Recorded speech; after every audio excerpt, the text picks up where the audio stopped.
Funeral planning is not something people want to talk about. It's not fun, but it's inevitable for everybody. And so, I think today is important to start that conversation.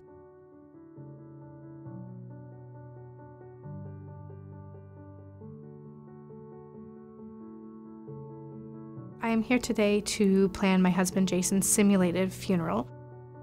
And then he is able to join us, and we're going to look at what I planned and my expectations versus what he would have expected for his own funeral.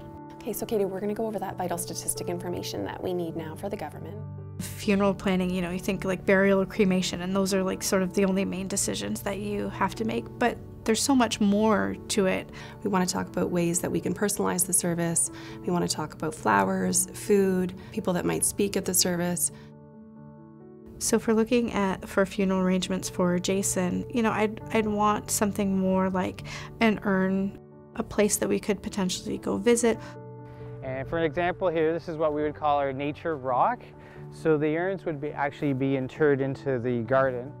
I think one of the rocks would be a nice balance for what we're looking for. I remember when my grandfather passed away, feeling this, feeling heavy right afterwards. But then we got together as a family and we celebrated his life. And that I think really helped us heal. So I think it's important to have a service so that you can get your family and loved ones together. So after going through the simulated experience today with Katie, it is very similar to what we deal with on a day-to-day basis. We were able to have a bit more of a lighthearted discussion about some things. We were able to focus on what she thought Jason might want her to do in regards to his arrangements. And we need to make sure that they feel good about their decision. And you've also been able to then look at maybe pre-planning and look at, how much things will cost to be able to carry out the person's final wishes. My end of life would be more a celebration. I don't do somber very well. They also had suggested that because you build speakers, we could even bring in, some of the speakers that you built to play some of the music and, show it off.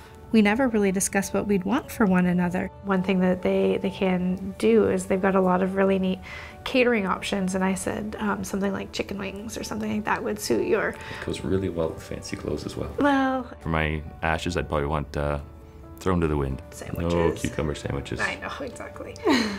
The one thing that surprised me the most was all the different options that you have for customization. Your children, I'm sure they'd like to have a spot where they could come and visit and know that that's where Dad is.